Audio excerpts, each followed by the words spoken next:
Hi there, everybody. Thanks for joining me from the LMP Multimedia Studio. I'm Keith Schweigert, and this is the Huddle's postgame show.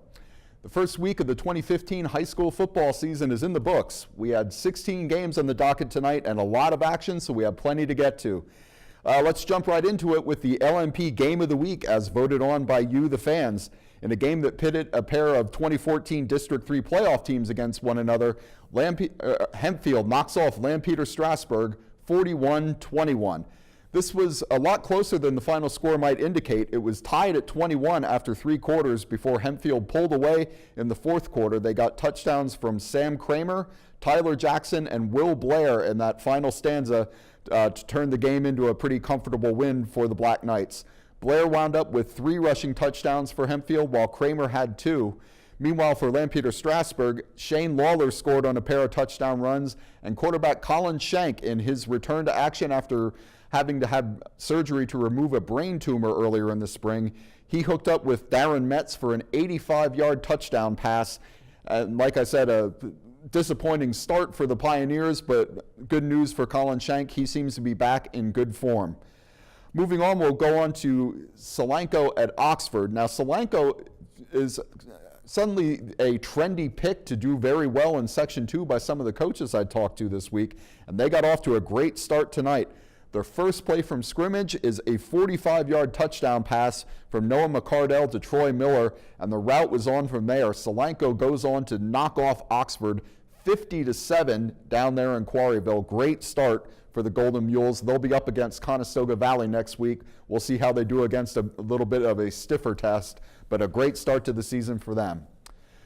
Moving on, our next big game, Mannheim Central at Warwick. This is the debut of Dave Hahn, the new head coach for the Barons, taking over for Mike Williams, and he gets off to a great start in his first game, riding a good performance from 2014 rushing champ Damon Camacho. The Barons win this game 48-16. Now, Warwick kept this competitive for a while, but eventually the Barons were able to pull away. Camacho had 100 rushing yards by halftime. He finished with a pair of rushing touchdowns. Jay Barretto added 2 rushing touchdowns for the Barons, while Colin Gibble had a good game for Warwick. He hit Carter Forney for a 77-yard touchdown pass and found Daniel Gates for a 66-yard touchdown strike in a losing effort for the Warriors.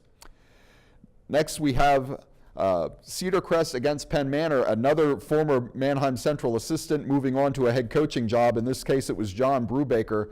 He had a bit of a rougher time, though. Rough debut for him. Penn Manor had no answer for Jaden Demi and Cedar Cliff tonight. They go down 54-20. Demi rushed for 197 yards and 4 touchdowns and caught a touchdown pass for the Colts. Meanwhile, for Penn Manor, Carter Kinzer scored on a pair of touchdown runs and hauled in a touchdown reception for the Comets. Okay, we'll run down the scores for the rest of the games here. We had 12 other games in the docket. First, we'll go Central Dauphin knocked off Mannheim Township 35-12.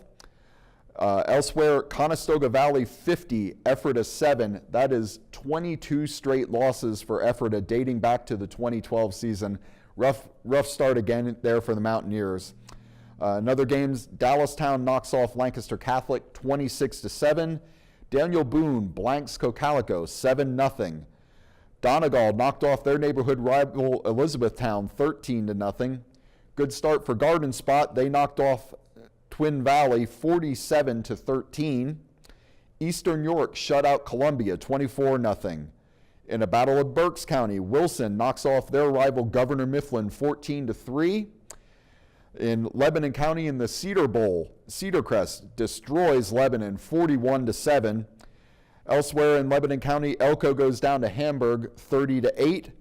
Northern Lebanon blanks Pine Grove 52-0. And in a double overtime game, Anvil Cleona prevails over Biglerville 39-36. That's all we had in week 1. Be sure to pick up a copy of the print edition or visit Lancaster Online for all the game details, and don't forget to follow us on Facebook and Twitter.